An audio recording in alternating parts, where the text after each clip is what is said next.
Hey everyone! Before we begin, we want to thank our newest patron, Sydney.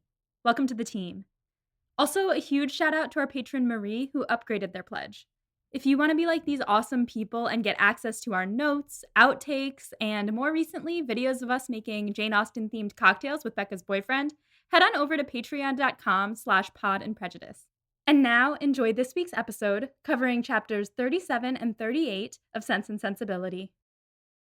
So first things first, I have tea here. You have tea here. I have tea here. We also have crumpets. We have crumpets from Janae of the Book Was Better podcast. Shouts to Janae. If you haven't gone to listen to Janae's podcast, you're missing out. So check out The Book Was Better. She was in New York briefly and came to see me and Molly and gave us some British snacks. So Molly's going to have her first ever crumpet. So you ready? I am ready. I'm picking up my crumpet now. Oh my gosh. I'm so excited. It's exciting. All right. Cheers. Here I go. Cheers. Mmm. Listener, Molly's eyes bugged out of her head on that one. Wow. What a texture. Right? It's hard to explain, but it's so much better than an English muffin. That blueberry jam, though. Becca picked up some blueberry jam when she was pumpkin picking. Listeners, always go to your local farmer's market to get your jams because they taste so much better. So the crumpets have holes going all the way and they're like very porous. And the way that when you bite into it, you can like see the jam has seeped down through it. Oh my God. Janae, A+ gift. So listeners, Becca and I are recording in the same room right now. Yes, this is our first non-Zoom record sesh since the beginning of the COVID-19 pandemic. Which I know which episode it was. Episode 15 of season 1. We are now on episode... This is episode 15 of season 2! It's been a full season in Zoom, and now Molly and I are in the same city at the same time, ready to record in a studio. And by a studio, I mean my office / Molly's current bedroom. Wait, not only did we record our first episode over Zoom, episode 15, season 1. I remember it because I was in my closet in Bed-Stuy, and it was just the beginning of the pandemic, and we were both a little nervous, so we were like, let's not go to each other.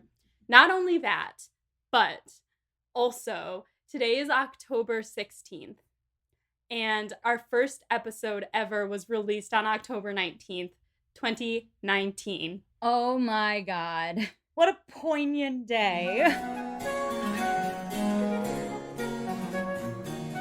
This is Becca. This is Molly. We're here to talk about Jane Austen. In person. We are here specifically to talk about chapters 37 and 38 of Sense and Sensibility, or volume 2, chapter 3. Wait. This is the first 2 chapters of volume the 3rd. Really? Are there 3 volumes? Who knew? Not me when I was typing my notes, because I definitely wrote volume 2. Anyway, so listeners, if you're new here and you've just decided to pick up this podcast out of the blue, I, Molly, have never read any Jane Austens before doing this podcast. I, Becca, have read many Jane Austens before doing this podcast. If you want to listen to Molly's journey reading through Pride and Prejudice the first time, you can check out season 1 of this podcast, but that is not what we're doing here today. No, today we're talking about Sense and Sensibility, the most relatable of all of the Austens, in my opinion. Well, that is a bold statement from someone who has read 1.5 Austens. Listen, I think the events in this book are so much more likely to come to pass than the events of Pride and Prejudice to the average layman. Molly is like, yeah, heartbreak is much more real than witty flirting. So we're starting with chapter 37. Where did we leave off, Becca? We left off with Fanny taking in Lucy out of the, quote, goodness of her heart, and you predicting that Lucy was going to tell Fanny that she and Edward were engaged. I did predict that, and let me say, listeners, on the record, I was very close. You were? So right now, chapter 37, Mrs. Palmer is doing really well. She had her baby, and Mrs. Jennings had been, staying with her. So Mrs. Jennings comes home because she's like, oh, she's doing well. I'll content myself with seeing her once or twice a day instead of staying there all the time. Only once or twice a day. Yes. So one day she comes home after visiting, And she finds Elinor and she starts gossiping. And she's telling her how the baby was crying. And so Charlotte thought the baby was sick. And then Mrs. Jennings said it was just red gum, which I Googled and couldn't really find anything, but I'm assuming it's gingivitis. Teething. Teething. Oh. The baby's quite young to teeth. That's probably why Mrs. Palmer was like, he's sick. So they call the doctor, and the doctor is like, it's just red gum, teething. Then Mrs. Jennings asks the doctor, since he's there, if there's any gossip in town, and he smirks, and he says, don't worry, I think Mrs. Dashwood will be just fine. And Elinor, at this point in the story, is like, is Fanny sick? Oh, all I'm gonna say is Fanny wishes she were sick at this moment in time. Oh boy, does she. So Mrs. Jennings is like, that's exactly what I thought. So I asked, is she sick? And he says, no, she just found out that Edward is engaged to Lucy Steele. Mind blown. Yeah. Graham, the sound effect for engagement. It feels appropriate. Engagement, but also the bomb dropping thing that we had going on before, like... This has stopped being a Jane Austen podcast and just started being a podcast where we ask Graham to create soundscapes. My favorite so far is definitely the Regency era Imperial March that Graham absolutely nailed, just knocked it out of the park. Absolute shouts to Graham. He did text us well, he got to that point in the recording and he was like, guys, fucking John Williams, I mean, I'll try. And he killed it. So anyway, back to Jane Austen though. Anne is the one who told them, which makes a ton of sense to me. I thought it might be Lucy, but Anne obviously has no filter. She thought nobody would care since they all like Lucy so much.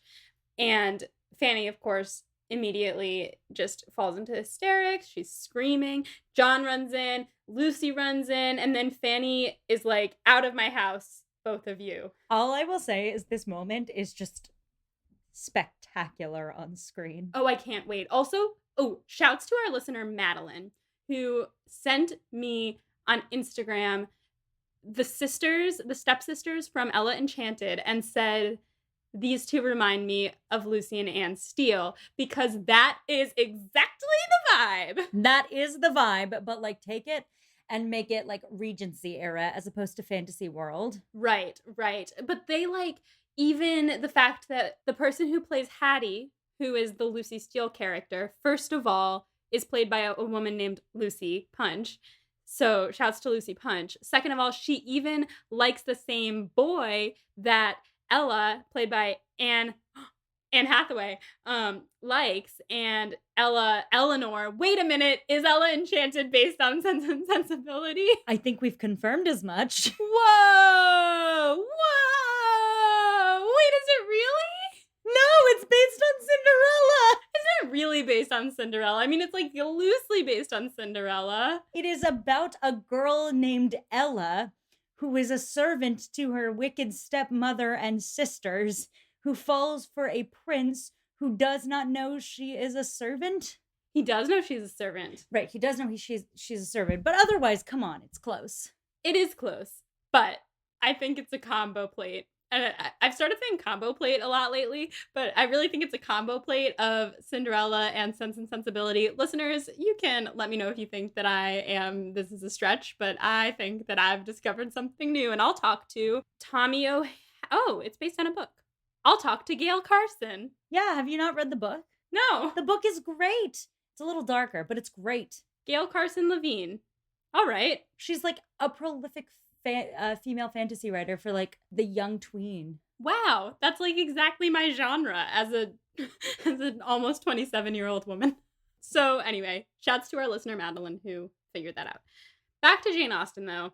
So John Dashwood begs Fanny to let the girls stay at least until they've packed their clothes. So she again falls into hysterics because how dare he? And then John sends for the doctor. Oh, that's how the doctor knows all of this. You didn't gather that? I did. I just was reading my notes and it says in parentheses, that's how he knows. And I was like, that's how who knows? That's how he knows you love him. Similar vibes to Ella Enchanted, yes. For sure. Yes, actually, I watched I was looking to watch Enchanted and accidentally bought Ella Enchanted on Amazon. So then I watched Ella Enchanted, and that's why it's like very in my brain. It's not bad. It's actually quite good. Yeah. So, yes, anyway, that's how the doctor knows. He finds them in such a state that none of the women can walk, basically. They're all just on the floor crying. Mrs. Jennings feels bad for Lucy, and she hopes that she and Edward will stay together despite Fanny's qualms. Qualms being a word. Yes. She tells them that Mr. Donovan, the doctor, has gone back to Harley Street so he can be there when Mrs. Ferrars hears of it, because they're pretty sure that she is also going to be in hysterics. I liked the quote that Mrs. Jennings said. She says, "And so she may, for what I care." Mrs. Jennings is actually in rare form this chapter. She's very pro Lucy, but like she's also like, fuck everyone, romance. Yes.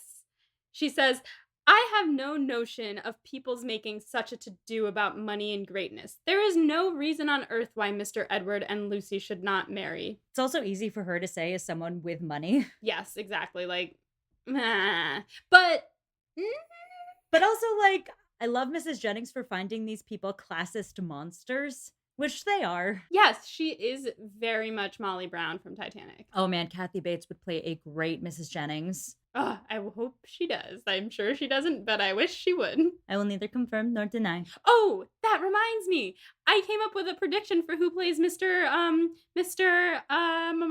John. Palmer? No. John Middleton? Middleton. Kenneth Branagh. I think he would be an excellent John Middleton. Becca's just staring at me. It's way easier to stare at Molly blankly in person than it was over video chat. I know, because I was never sure, like, did it just freeze? I'm sure sometimes it just froze because of my Wi-Fi over there. Yeah. So, okay, back to where we were. Mrs. Jennings thinks that Edward and Lucy would be fine with even just a little money. Lucy would be able to make it stretch. They'd get a cute little cottage, etc. And then she starts like planning out who their servants are going to be. She's like, "Oh, I know a guy who knows a guy." And Elinor makes some light remarks just, to appease everything. And she is certain that Mrs. Jennings is convinced that she no longer has feelings for Edward.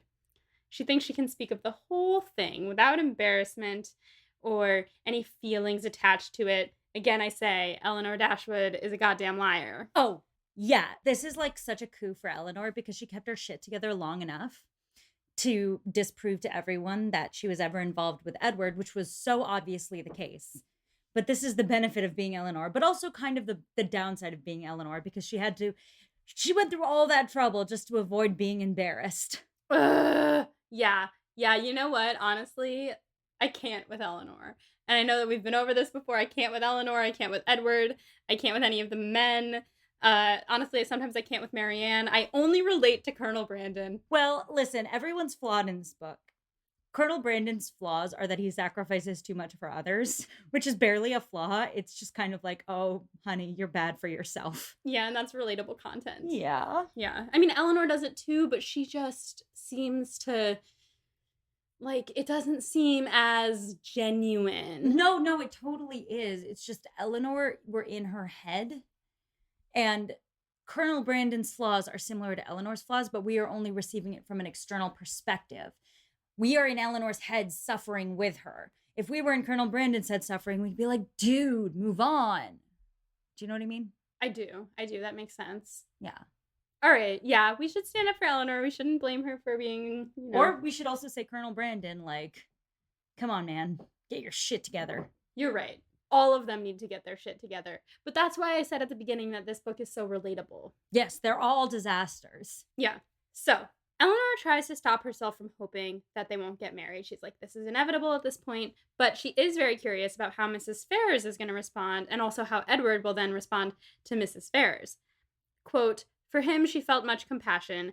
For Lucy, very little, and it cost her pains to procure that little. For the rest of the party, none at all." I really do love when Savage Elinor comes out. It's the best part of Elinor that she has these, like, absolutely brutal thoughts to herself. Yes. Elinor finally, at this point, decides to tell Marianne. Finally. I was waiting for so long for this chapter. When I read it first, I was like, wait, I had to go back and reread it. I was like, wait, she's going to tell her at long last. So here, now we find out how she responds. Elinor tells her She really is she's nervous. She cares more about Marianne than she cares about herself, really, because she's worried that she's gonna make Marianne sad because Marianne's kind of been living vicariously through her. Absolutely. Like, there have been circumstances, you know, when a celebrity couple you're obsessed with breaks up and it kind of breaks your world? Yeah. Yeah, so that's how Marianne's vibing right now. Yes, absolutely. That makes a lot of sense. So she tells Marianne very calmly. Obviously, Marianne does not take it well, and Elinor has to comfort her. It says Elinor was to be the comforter of others in her own distress, which is really Elinor's whole shtick. That's her whole vibe. Yes, and it's not even just, like, selfless, it's deflecting. Yeah. I hadn't actually even thought of that. I was like, that's such classic Elinor putting others before herself, but it is really because she doesn't want the attention on herself. Here's the thing, there are a lot of very selfless people out there who wanna do good things, but a lot of the people who do selfless, nice things are also deflecting, taking care of themselves. It's not a healthy trait. It doesn't mean that the nice things they do aren't motivated by good things. It just means that they don't spend a lot of time dealing with their own problems because they're dealing with other people's problems. It's very Virgo energy, very Princess Carolyn and BoJack Horseman, if you watch that show. That's a reference for our listeners and not for me. It's an iconic show. So, Marianne, obviously, like I said, isn't taking this well. To her, Edward seems to be another Willoughby, which I at first agreed with, and now I'm like, ugh, I guess, fine, like, sure, I get it. Marianne doesn't understand how Edward could love someone like Lucy, which is what, we've all wondered, of course, but he was young. We've been over that before. At first, all Elinor does is just tell her about the engagement, and Marianne just immediately is like, what? No! Let's get a deep, like, Darth Vader no from no. You know what I'm talking about? Revenge of the Sith? No! Yes. So she's comforting Marianne. Then Marianne calms down and she asks how long Elinor has known. And Elinor is like, I've known 4 months. And Marianne is like, 4 months? Like, why didn't you tell me? Why didn't she tell her? Why didn't she tell her? I said that while Becca was taking a sip of tea and she lost it a little bit. It all went down the throat, none went up the nose, where we're good. Oh, good.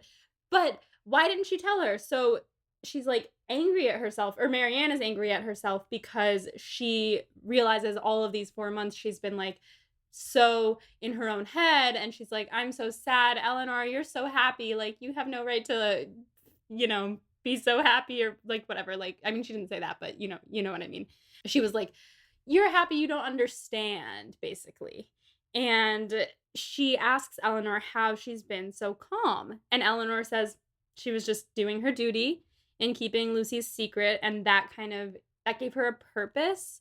She didn't want to create a solicitude, which means care or concern for herself. Like, she didn't want people to worry about her. And Marianne's like, 4 months, and yet you loved him. And Elinor says, but I did not love only him, because she cares about all of her friends and family too. Yeah, basically Eleanor's like, yeah, he wasn't my whole world, so even though I was in pain, I understood there were other things more pressing at the time, which is bullshit, because it's like, Elinor, you were doing this so you could avoid it. Right. I mean, I guess the Willoughby thing was a tad more pressing. Yeah, but Willoughby was like absent at the time, not like engaged to someone else. So true. Elinor Dashwood is a goddamn liar.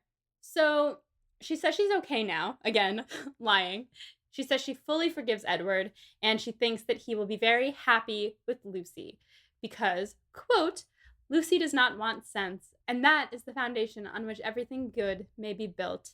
We got a nice little titular line there. It's in the title.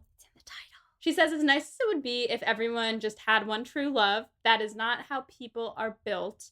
And in time, Edward will forget all about her, which is against everything Marianne stands for, obviously. Yes, but I think this is also a crucial moment because we've been really in tune with Marianne's theory on love, and we actually have not heard Elinor's yet. That's so true. And now we find out that Elinor doesn't believe in just one love. She believes in second attachments. Well, we had a conversation months back now when we were first talking about Marianne's take on second loves, about how, love is a journey and you build towards it with people. And it's more like a train coming than like a blue moon, Like you can find other people you love as long as you're on the right train. Do you know what I mean? And that's how Elinor sees love. And it's very different than Marianne's all or nothing approach to love. And Marianne has had her notions of that shattered. So now we're turning to Eleanor's theory. Yes. Eleanor's theory, I will say, is more similar to Colonel Brandon's theory. I mean, Colonel Brandon is so drawn to who he's drawn to. He can't really help himself. And I think Colonel Brandon believes in second loves because he's obviously in the midst of one. But he loves the girl who believes in the soulmate. Yeah, I guess he's more of a romantic than Eleanor, who is more practical. Yes. So Marianne says she thinks maybe Eleanor's feelings weren't as strong as she thought then, like Marianne thought. She's like, oh, I guess like if you can get over it that fast, it wasn't as real as I thought it was. Eleanor claps back. There's like 2 pages of Eleanor going into detail about how hard this whole thing has been for her. We get to hear her whole side of it. She talks about how Lucy told her she wasn't able to say anything. She had Edward just like being as good as ever, so he never did anything to make her love him less, but she knew she couldn't have him. I actually wanted to read this passage because even though it's long, it's a climax to the understanding of these 2 girls together. Like this paragraph. Read it. It's beautiful. I understand you. You do not suppose that I have ever felt much. For 4 months, Marianne, I have had all this hanging on my mind, without being at liberty to speak of it to a single creature, knowing that it would make you and my mother most unhappy whenever it were explained to you, yet unable to prepare you for it in the least. It was told to me, it was in a manner forced on me by the very person herself, whose prior engagement ruined all my prospects, and told me, as I thought, with triumph. This person's suspicions, therefore, I have had to oppose by endeavoring to appear indifferent where I have been most deeply interested. And it has not been only once. I have had her hopes and exultation to listen to again and again. I have known myself to be divided from Edward forever, without hearing one circumstance that could make me less desire the connection. Nothing has proved him unworthy, nor has anything declared him indifferent to me. I have had to contend against the unkindness of his sister and the insolence of his mother, and have suffered the punishment of an attachment without enjoying its advantages. And all this has been going on all at a time when, as you know too well, it has not been my only unhappiness. If you can think me capable of ever feeling, surely you may suppose that I have suffered now. The composure of mind with which I have brought myself at present to consider the matter, the consolation that I have been willing to admit, have been the effect of constant and painful exertion. They did not spring up of themselves. They did not occur to relieve my spirits at first. No, Marianne. Then, if I had not been bound to silence, perhaps nothing could have kept me entirely, not even what I owed to my dearest friends, from openly showing that I was very unhappy. It's just like this waterfall of Eleanor's emotions comes out onto her sister, who has had no problems her entire life, showing how she feels. And now she's understanding for the first time that her sister feels as she feels, but has no capacity to show it or open it.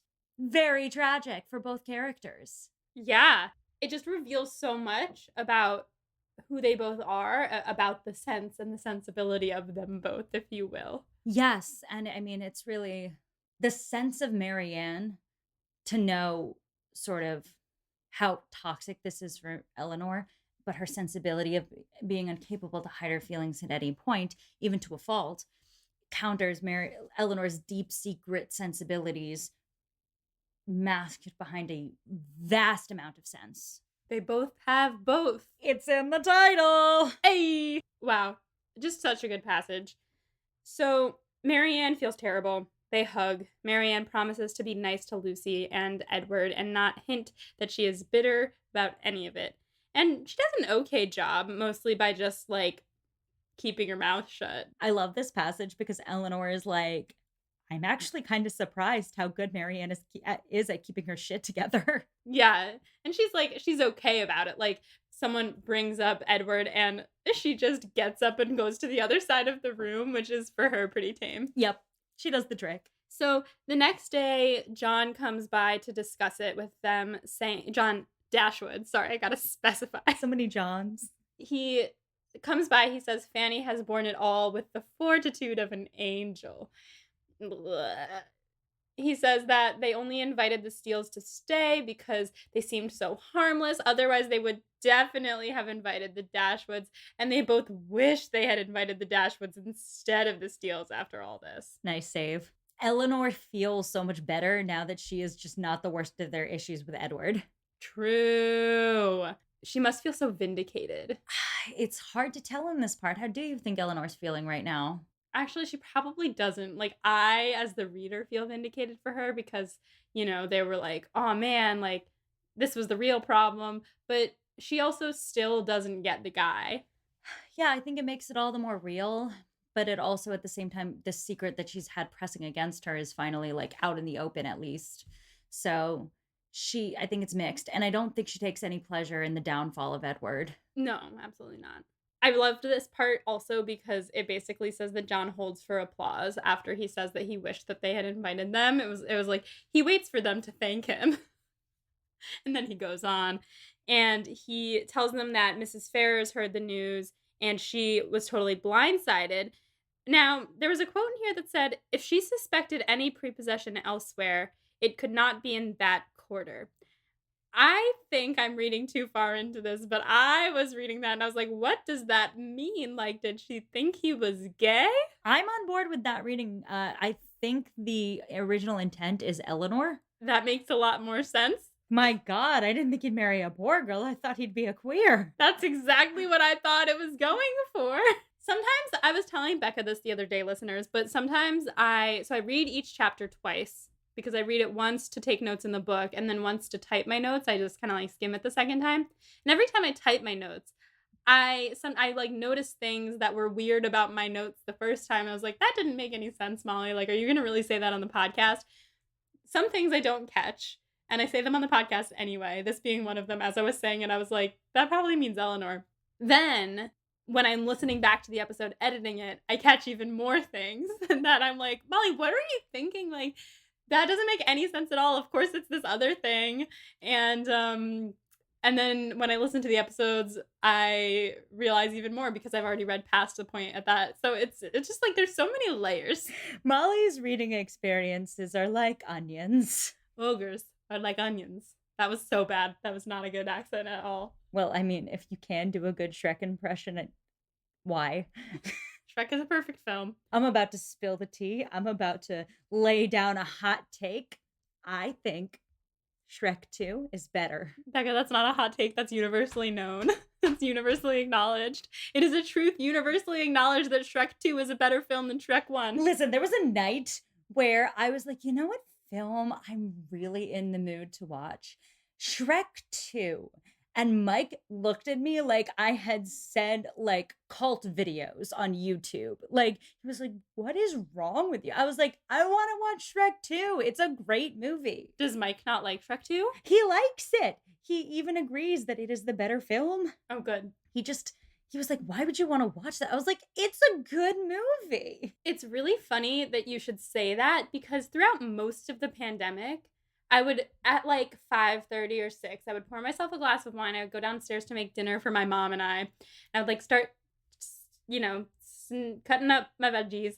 And without fail, every single night, I would just get a sudden, urgent craving to watch Shrek. And I would go to my mom and I would say, and not every day would I say this. Every day I had the craving, but not every day I said to my mom, hey, like, do you want to watch Shrek? And she would be like, no. And then one day, I said I wanted to watch Shrek. She said no. My brother asked if he could come over for dinner.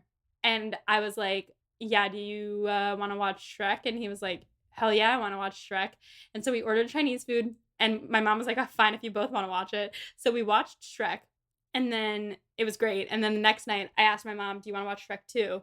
And she said, actually, yeah, that was pretty good. And I was like, great. So we watched Shrek 2. And it was better than the first one. You heard it here first, folks. Shrek 2, better than Shrek. Apparently not at all hot take. Not a hot take. I think that's a truth universally acknowledged. And now I kind of want a t-shirt that says it is a truth universally acknowledged that Shrek 2 is better than Shrek 1. Listeners, if you want to make us any fan art regarding Molly and Shrek 2, please send it to us on Instagram. Like, we will post it to our Insta feed because I think it's very important. Wow, wow, wow. Yes, call for fan art.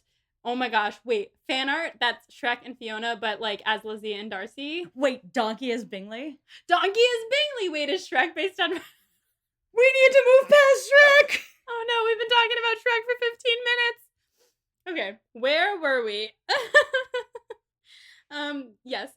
So then Mrs. Ferrers at this point in her, whatever she's going through, she calls Eddie in and she basically disowns him. She tells him if he stays with Lucy, he won't get any of his inheritance and she will actively keep him from getting a good job. Like if he gets any kind of living or anything, she will actively work against him getting that living.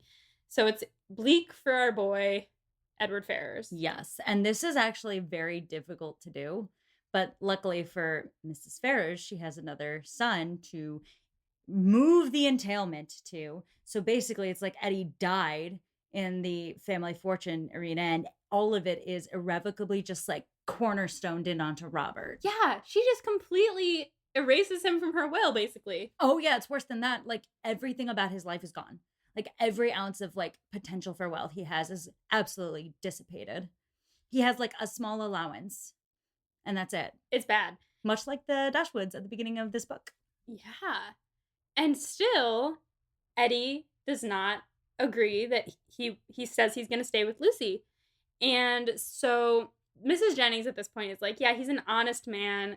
That's good for him. Lucy is the best kind of girl. She deserves a man like Edward. When she says this, it said, John Dashwood was greatly astonished, but his nature was calm, not open to provocation, and he never wished to offend anybody, especially anybody of good fortune. So he is like, yeah, like I'm sure Lucy's great, but given the circumstances, Edward is in a pickle. And they all agree that yes, our boy Eddie is indeed in a pickle. This book could be called Edward and His Pickle, and how he followed it to worse pastures. Ew. Becca.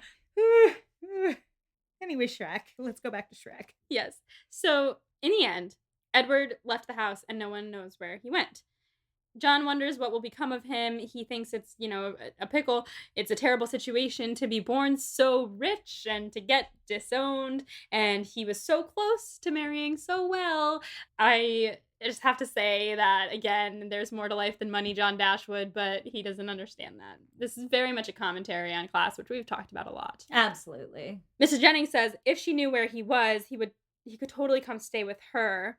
And Marianne is so stressed at this point. She just gets up and she's like pacing because she can't talk shit. She's like, ugh, and she's like pacing the room. We stan a drama queen. Yeah, we do. I really liked this quote about Mrs. Ferrers giving the estate to Edward. It said, can anything be more galling to the spirit of a man than to see his younger brother in possession of an estate which might have been his own? That made me think about our boy Brandon. Second sons, baby. Baby. And, oh man, and Edward, like, and it's just all very sad. It is sad. I feel bad for him. He is the first person in the book series we have seen really, like, in real time topple class-wise. Yeah. Oh, and it's fascinating. It's fascinating because of things we'll get into soon. But John Dashwood leaves. As soon as he's gone, Marianne just, like, bursts open and she's like, guys, we have to talk about this. And the three of them just start gossiping. And I loved this scene because it says her vehemence made reserve impossible in Elinor and unnecessary in Mrs. Jennings. Basically, the fact that Marianne is so upset means they can all just let loose. I want to be part of that bitch sesh so badly. Yes. Can you imagine the face masks, the wine? Mrs. Jennings, man, she would be a great person to have a ladies' night with. God, she would bring the home cooked like honey roast and like the cards. Salt and vinegar chips. I mean, these are all of my like Regency era ideas of a girls' night. In real life, I like, actually, Molly and I had a great girls' night the other night. We made banana bread. It was great. So that brings us to Chapter 38, or Volume 3, Chapter 2. It starts out by saying, only Elinor and Marianne know how small a consolation Edward has for losing all his friends and family. Basically, like, he's not losing it for love. No, he's losing it for duty because he made a mistake like 4 years ago. Yeah, and I feel bad for him, I guess. I am starting to feel bad for him, listeners. Well, yeah, no, he's literally lost everything now over like a girl he doesn't even like. Yes. So even Marianne at this point forgives all of his offenses in compassion for his punishment, which is being with someone he does not love. But Elinor and Marianne don't like to talk about it together because Marianne feels guilty when comparing how Elinor dealt with heartbreak versus how she did. Like seeing how Elinor is so composed. Is our girl Marianne starting to feel some sense? Well, it's in the title. It's in the title. It's in the title. But instead of seeing this comparison and trying to get her shit together, like Elinor would hope that Marianne would do, she just beats herself up about it. So she just like kind of tunnels down into the ground. They don't hear anything about him for 3 days, and they have more visitors than usual, so Mrs. Jennings can't go visit the Steeles to find out more. But on the 3rd day, Mrs. Jennings and Elinor are out at Kensington Gardens. Marianne stays home because she's worried that she'll run into the Willoughbys, which I honestly, at that point, I was like, I forgot about them, but they're back. I love how this book bounces between the two plots because, like, Pride and Prejudice really it was Lizzie Darcy was the through line, but this book bounces between the Edward drama and the Willoughby drama back and forth and back and forth. Yeah, totally. So when they're there, Mrs. Jennings runs into a friend, so Elinor is just like by herself thinking, and she runs into Anne Steele. Mrs. Jennings turns to Elinor and she goes, "Get it out of her, my dear. She will tell you anything if you ask," which I loved because it's true. I mean, Anne just tanked everyone's lives because she thought it would be like chill. She was like, I'm just gonna like share this because like, it's been a secret for a long time and I feel like they like Lucy. It's not a big deal, and you know what, like it's gonna be great. I just realized, like, if it weren't for her, Edward would not have just tumbled out of his whole everything. She ruined his life And she's just chill about it. she's like, whoops. Oh man. And yeah, she is so much like Olive from Ella Enchanted. And what's the other one named? Hattie. Olive is the dumb one. Hattie is the mean one. Yeah. Gotcha. So Elinor wasn't planning on asking her, but luckily Anne will also tell you anything even if you don't ask. So she just like goes into it. She asks Elinor if Mrs. Jennings was angry, and Eleanor's like, not with you. And so then Anne asks about Lady Middleton, and Eleanor's like, yeah, she's also not mad about it. They've kind of like separated. I feel like everyone was friends for a couple chapters, and now they've all dispersed. Anne says that Lucy was furious with her and said she would never make her a new bonnet again, but then she got over it, and Anne's like, look at my new bonnet. And then she goes, so what if pink is the doctor's favorite color? I didn't even know that it was his favorite color. Stop. You wouldn't associate this color with the doctor, the sexy doctor. I could see why you would think I got pink because it's his favorite color, but no, I just thought it would be nice. Oh, do you think he'll like it? Not that I did that to make him like it. Is this the same doctor? Oh, yes. Wait. But I mean, the doctor that went to the house? Oh, no, not necessarily, no. Oh, okay. Do we remember what this doctor's name was? He's just the doctor. I think he has a name. This is important to me. Okay. Sir John. The Steeles. About this time. The Steeles. Dr. Davies. Different doctor. So then Anne rambles about the doctor for a little bit before coming back to Eddie. And she says, people can say what they want about Edward saying he wouldn't have Lucy. It's not true. Oh? Elinor says, I haven't heard anything of the sort. And so Anne tells her that there's a rumor going around that he couldn't give up an opportunity like Miss Morton. And since he didn't come to see them for 3 days, people assumed, and they had kind of given up on him, that maybe he had given up on Lucy. But he came to them that morning and said he loved only Lucy and he would only have Lucy, and he had gone away to like think and get his bearings, but then he came to his senses and he thought now that he has nothing, he thinks it would be unfair to condemn Lucy to a life of poverty. You see what he's trying to do there? Oh, I see exactly what he's trying to do there. It's the classic, it's not you, it's me. Very much, I couldn't possibly marry you now that I don't have this money anymore. Oh, no. Which, I have to say, like, was Lucy's primary aim, in my opinion. Like, she is, in my opinion, a bit of a gold digger, though she doesn't give up on him, so maybe not. Maybe she really does love him. That's the question, isn't it? That 'Cause is the question. You would have thought Lucy would have just hightailed right out of there once Edward lost his fortune. Right, that's what I thought would have happened. And that's what he thought would have happened. And yet here we are. That's part of the reason he's like, oh yeah, disown me. I can go get Elinor. Actually, well, I don't know if he would marry Elinor without any prospects because he cares about her, but he'd be free. Right. So he comes and he's like, yeah, I don't have any money. I don't want to marry you and condemn you to this life. And in my notes, I'm like, OMG. Because I'm like, yes, it's going to work. But Lucy's like, no, I'm okay with that. Like, it's fine. We can be together. I love you, blah, blah, blah. And there's a funny bit where Anne is like, I can't repeat the things they were saying. It was too spicy. So they agree that he will take orders directly and then they'll get married once he has a living. Anne says that at this point, Mrs. Richardson came to take one of them to the gardens, and she didn't want to interrupt them, so she went to the gardens. And Eleanor's like, wait, what do you mean interrupt them? Weren't you all, like, hanging out together, sitting in the same room, talking about this? And Anne's like, no, I was listening at the door. And Eleanor's like, oh my God, why would you tell me any of this? I don't want your spy intel.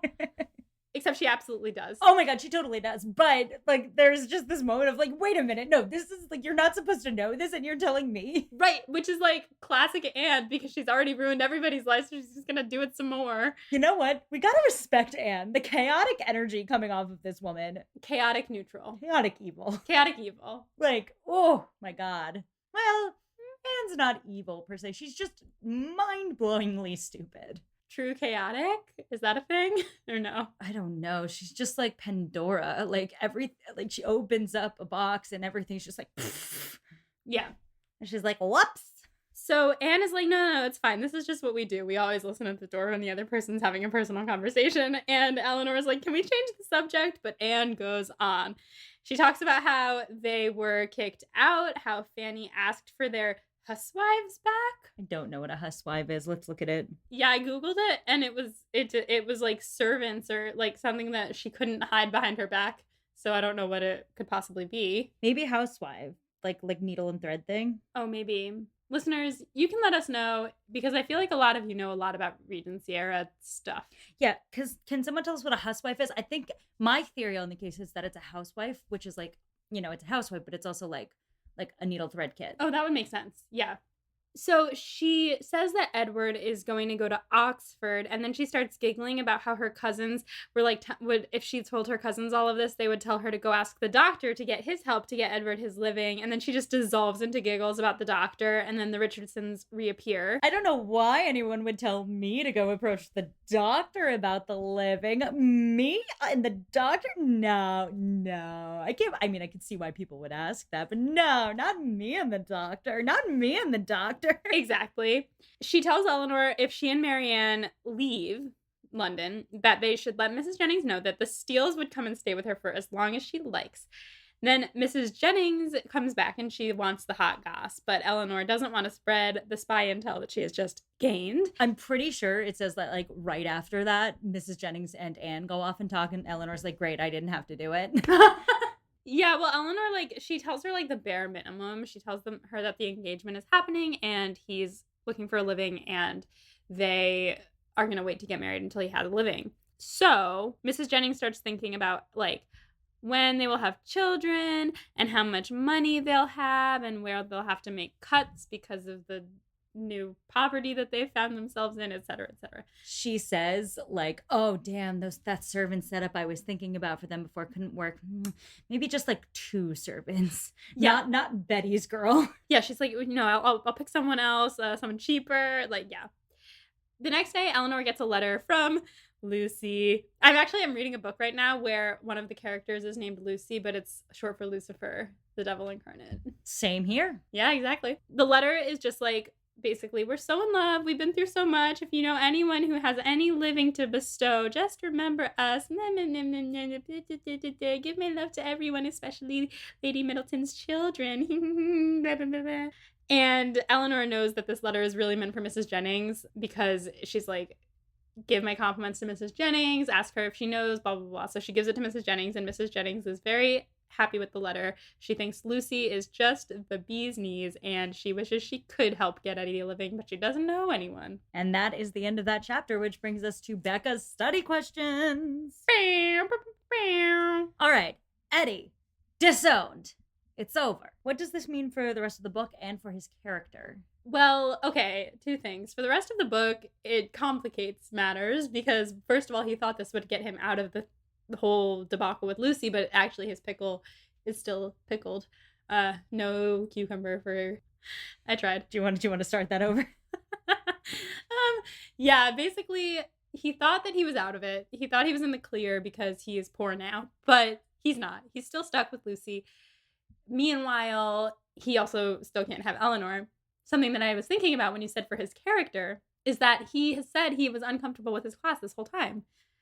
Now I think he's a little bit lower than what he was expecting to be, but maybe he will feel more comfortable being himself. Yeah, you definitely picked up on what I was laying down. Eddie has been uncomfortable with his class level this entire time. Now he's free, but it comes at a huge cost to him. And his brother, the second son, is the ultimate beneficiary and becomes what he was always supposed to be in the eyes of his mother, the first son, because Robert, as I believe it says in this chapter, was the favorite the whole time anyway. Eddie was the black sheep of the family, so to speak. But the other thing that's true is that early on in this book, Eddie said like one of the big debates he had with his mother was that she wanted him to do like politics or law, and he wanted to take orders, and she thought that was too simple for him. So now it's not ideal, but Eddie is now getting the chance to do the thing he actually wanted to do in the first place, which was take orders and have like a working life. His life is more complicated now, but not everything about this situation is as desperate as it should be, considering how far he just fell in class terms. Yeah. So it's complicated for Eddie, especially because he's free in terms of the constraints of his family and his class position, but he is not free romantically anymore. And it's not like he can go shopping upwards anymore because he's saddled with a girl who has even less than him. Mm-hmm. So he's free in a lot of the ways that were unexpected, but not free in the way that he wanted to most desperately be free. So Eddie's still in a pickle, but it's pickle in a different way now. We were like eating bread and butter pickles. Now we're eating a dill pickle. Yeah. Kosher dill. All right. Let's talk about the talk Marianne and Elinor have over the Eddie thing. I think that's actually a pretty pivotal moment in the book. Let's talk dynamics. Let's talk focal point. Let's talk the words exchanged between these two sisters. Their dynamic has definitely shifted because we've been waiting for them to actually talk about their feelings for so long. And now they've talked about it. Marianne's been talking about her feelings the whole time. Elinor has finally talked about her feelings, stood up for herself, which she has not really done yet. She's been very like letting things happen to her. And, I think that surprised Marianne, but she was also surprised that Elinor didn't say anything up until this point. But I think that also Marianne's worldview has been thrown to the dogs so many times in this book because first she was like, one love, true love, everything is awesome, like blah, and had that shattered. Then she got her image of her sister shattered because she thought her sister was like this perfect, happy person who was so in love and like everything was great, that she had her one true love, and then that was something to hold on to for Marianne. And now that's been shattered, and her conception of how her sister deals with these things is shattered because she didn't realize that Elinor was going through something something that would have had Marianne down for the count, and Elinor just didn't react out loud. So I think Marianne's whole worldview has been just like shaken up, and she's really having to reckon with that and put her sister's actual feelings above how she expects people to behave. Yes, I've said it many times and I'll say it again. This story is Jane Austen, so it has romance elements, but this is ultimately a story of sisters. And these chapters are very important for seeing that story hit like a new place, because this whole book has been Elinor taking care of Marianne. We've been getting a lot of it from Elinor's perspective, and what we do get from Marianne's perspective is Marianne thinking Elinor is too stuffy and to herself and not sharing with her. Finally, we get Elinor sharing with Marianne and revealing she is not stuffy necessarily, but she can't speak of these profound and deep emotions she has. And on top of that, you have Elinor finally opening up to one person about how she is actually feeling. I don't know if you've noticed this through the entire book. Elinor has spoken to the reader, but she has not spoken aloud about anything she actually feels. The closest she has gotten is telling Marianne that she esteems Eddie. I remember that. We talked about that in the beginning. And I was like, esteems him. And Marianne was like, esteem him. Yeah, exactly. So this is just a moment where these sisters are really starting to understand what the predicament is for the other sister. Well, I guess that's Marianne's journey here. Elinor's journey is finally being seen by her sister. And it is a very important moment for the development of both of them. For Elinor acknowledging just how painful this has all been, and Marianne acknowledging like her world, the one that she's been living in, exists outside of like her own personal experience and exists very strongly for her very brave older sister. Yeah. Very important stuff. Yeah. It's a story about sisters. It's a sister tale. It's no longer a seaside tale. It's a city tale and a sister tale. Sisters. That's alliterative. It's a Sense and Sensibility about sisters by the sea. And then the city. And in the city. With some sexual deviance and some steals. All right. The different characters, you see their reactions to the Lucy and Edward pairing, and you also see their reactions to Edward being disowned by his family. What does it tell you about this time period, these characters, and Jane Austen's comments on class and the economics of dating in Jane Austen? Grant the sound effect. So we have on the one hand, we've got like the John Dashwoods who are like, this is the worst thing that could happen to this person. He's fallen from in class and he's fallen in status and money and everything like this is terrible. We also have Mrs. Ferrers, who believes that this is the worst punishment that she can bestow upon a person.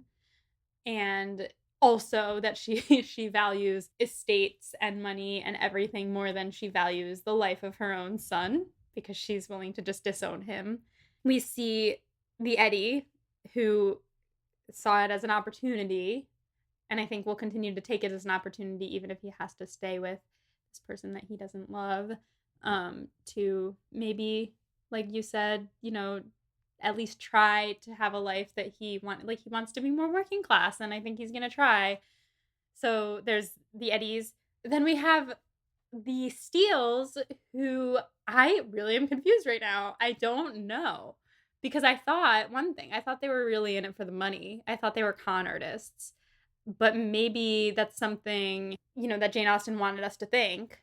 I don't know. Like, maybe Lucy does love him, but I don't know. We're going to touch on Lucy in the next question, so skip over the Steeles for now, but going to the other characters for sure. I think starting with Fanny and Mrs. Ferrers, absolutely. They see marrying someone of a lower class as an ultimate betrayal of the firstborn son.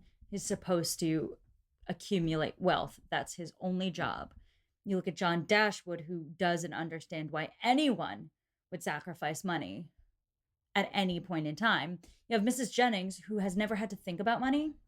Oh, right. I forgot about Mrs. Jennings when I was going through them. Mm-hmm. Absolutely. And sees just the romance and doesn't understand sort of the deeper dynamics underneath. So she immediately goes out, oh, of course they're in love. And like, this is correct. They'll be fine. They'll be a little poor, but they'll deal. And then you have Elinor and Marianne, who see how sort of this is the end for Edward in a lot of ways, but also think like can't believe that people would be so shallow and classist as to leave behind their son because he has chosen someone of a different class. So there's a lot of class narrative going on here. And I think it's interesting. Jane Austen really chose to make the man at top fall. This book starts with the Dashwoods losing their wealth because a man dies. And now we see a man who should be secured for life and has his wealth not contingent on whether or not he can find a marriageable partner, toppled because he couldn't live up to family expectations. It's a very interesting commentary from Austen. So ultimately, this is all to say that in a classist world, anyone can fall. Yes. And there's a line in the book that I think encapsulates a kind of the contrast between how the different characters, just to jump back for a minute, how they respond to this. Because right after John tells the Dashwoods that Eddie has been disowned, it says, Here, Marianne, in an ecstasy of indignation, clapped her hands together and cried, "Gracious God, can this be possible?" And John says, "Well, you may wonder, Marianne, at the obstinacy which could resist such arguments as these. Your exclamation is very natural." She's saying, "Oh my God, she took away his whole inheritance and everything." And he's saying, I know, how could he still stay with Lucy after that threat? And it's like, no, that's not what she's saying. Like have their priorities all mixed up. They do. And Jane Austen is definitely showing how certain people in the high points of society, really, it's all a game of economics for them. Yeah. And if you're not being a good economic player, you get pushed out. Like you're fired as a CEO of your family. Wild shit. Last question before the standbys. What is Lucy doing? Do we finally have an answer? What's her plot twist? Like, she actually wants to stay with Edward now that he's penniless? I have no idea what her end game is. Like, maybe she is in love with him, and maybe she's been in love with him for 4 years. I mean, maybe she's not a liar and she's just annoying. I don't know. Well, I'm not going to tell you either way. I know. I'm sure that, like, I'm going to be editing this and I'm going to have read the next couple chapters and I'm going to be like, oh, I have a clearer answer now. But right now I'm kind of like, I feel like maybe I was making assumptions about her. They were definitely assumptions that Jane Austen wanted me to make. She's not a likable character. No, Jane Austen is purposely playing with your expectations here. I wonder, I mean, Eddie's still more wealthy than her, even without anything, right? He doesn't have much. Like he has more than she has, but they don't have enough to live comfortably in society. Okay, a far-fetched plan. Thoughts on, she knows Robert, right? Or no? She knows of him. She called him a coxcomb. Okay. Because, like, she could be trying to get close to him.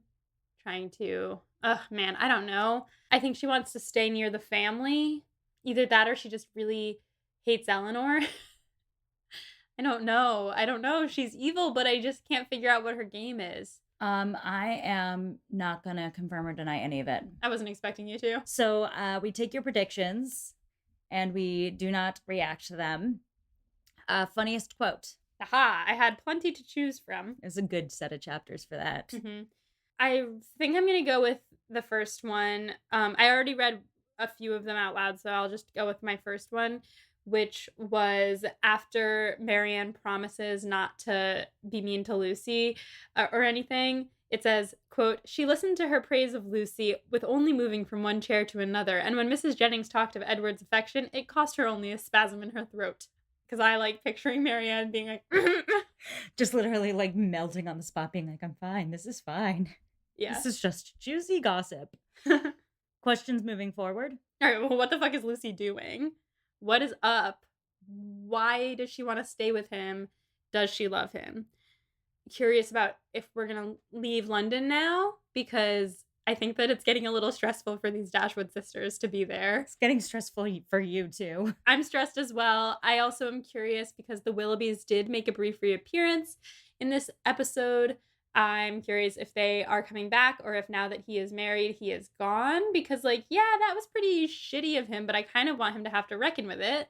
And there's the whole thing about Brandon's daughter being knocked up by Willoughby, so there's that. Like, he has to reckon with a lot of things, so I think he's got to come back. So I'm curious about when he'll be back.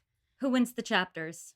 Elinor, right? I mean, she finally said something. Yes, I think that's a very good choice of winner for the chapters. All right, listeners, that concludes this episode of Pod and Prejudice. For next episode, you got to read the next 3 chapters. So that is chapters 39 through 41, or chapters 3 through 5 of volume the 3rd.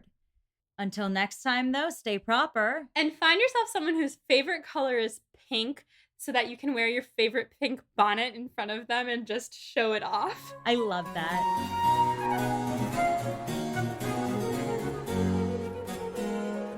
Pod and Prejudice is edited by Molly Burdick and audio produced by Graham Cook. Our show art is designed by Torrance Brown. Our show is transcribed by SpeechDocs Podcast Transcription. For transcripts and to learn more about our team, check out our website at podandprejudice.com.